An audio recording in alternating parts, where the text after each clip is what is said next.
अस्सलाम वालेकुम, मेरा नाम है सानिया और मैं यहाँ पर न्यू हूँ और मैंने न्यू चैनल बनाया है। सिर्फ सेकंड ईयर के लिए मैं सारे लेक्चर्स अपलोड करती हूँ और ये मेरा फ़र्स्ट लेक्चर है जिसमें मैं आपको आज फिज़िक्स क्लास 12 चैप्टर 12 इलेक्ट्रोस्टैटिक का topic number Gauss's law, topic number 9 Gauss's law पढ़ाने जा रही हूँ। ये बहुत ही इम्पोर्टेंट टॉपिक है रावलपिंडी बोर्ड के लिहाज से। हमेशा मैंने ये देखा है कि लॉन्ग में मस्ट यहाँ से एक लॉन्ग आता है, ठीक है। फर्स्ट चैप्टर में से हमेशा लॉन्ग आते हैं, जिसमें से ये जो लॉन्ग है Gauss's law, it's very very important. Students, आप सब ये अच्छे से करिएगा क्योंकि पेपर्स में मस्ट और मस्ट आता है। It's very very important. चलिए हम स्टार्ट करते हैं अपना लेक्चर।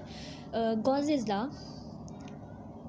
स्टार्ट करने से पहले हम बिस्मिल्लाहिर्रहमानिर्रहीम रब्बी ज़िदनी इल्मा रब्बी ज़िदनी इल्मा रब्बी ज़िदनी इल्मा सब पढ़ लीजिए ताकि आप लोग को अच्छे से समझ आ जाए।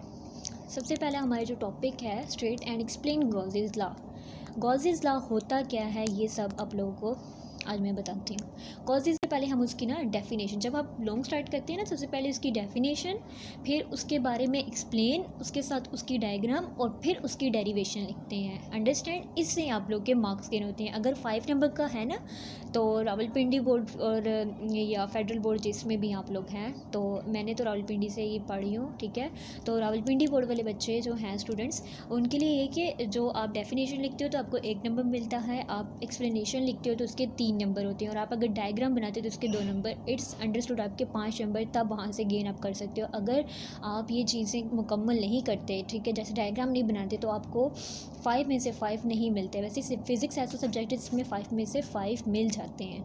तो अगर आपको फुल मार्क्स गेन करने हैं तो आपको ये तीनों मेथड याद रखने होंगे। सबसे पहले डेफिनेशन, सेकंड स्टेप है एक्सप्लेनेशन, थर्ड स्टेप है उसके साथ डायग्राम और डायग्राम के नीचे उसकी साथ या नीचे जैसे आप लोग प्रेजेंट करना चाहें उसकी डेरिवेशन। अंडरस्टूड? चलें, बिस्मिल्लाहिर्रहमानिर्रहीम। Gauss's law, the electric flux through any close surface is 1 by epsilon times the total charge enclosed in it.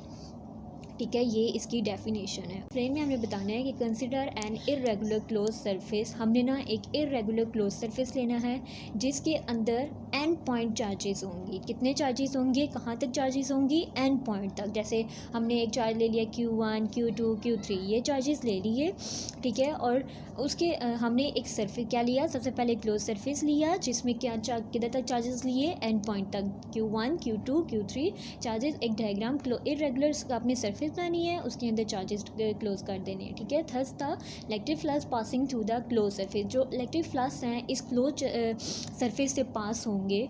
तो हम लोग अब ये तो एक्सप्लेन हमने कर दिया। अब इसकी डेरिवेशन कैसे लिखेंगे कि जो फाई है electric flux phi equal to phi 1। अब हम लोगों ने कितने चार्जेस लिए हैं? एन तक ना, तो हम फाई को भी एन तक लिखेंगे। Phi 1 phi plus phi 2 5 plus phi 3 plus so on plus phi N. अब हमारे पास जो फाई का फार्मूला है equal to Q1 by epsilon, ठीक है।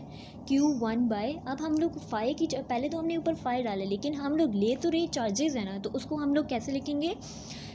Q1 by epsilon, Q2 by epsilon, Q3 by epsilon plus so on plus Qn by epsilon, ठीक है। अब ये जो जितने चार्जेस हैं इन सारों को हमने, इसमें से हमारे पास एक चीज़ कॉमन आ रही थी। क्या कॉमन आ रही थी? 1 बाय एप्सिलॉन, क्योंकि सबके नीचे एप्सिलॉन आ रहा है लेकिन चार्जेस ऊपर डिफरेंट है, Q1, Q2, Q3 और Qn तक है, ठीक है। और इन सब को हमने कॉमन लिया, उसके बाद एक ब्रैकेट लिखी है, ब्रैकेट के अंदर Q1, Q2, Q3 ये सारा ले लिया। उसके बाद जो ये चार्ज है, इन सब चार्ज का जो टोटल है वो क्या है? Q से। Q1, Q2, Q3 ये जो चार्जेस हैं, टोटल चार्ज जो है इंक्लोज, वो किससे हैं? Q, कैपिटल Q, ठीक है। Epsilon not is equal 1 by epsilon not equal to Q, ठीक है।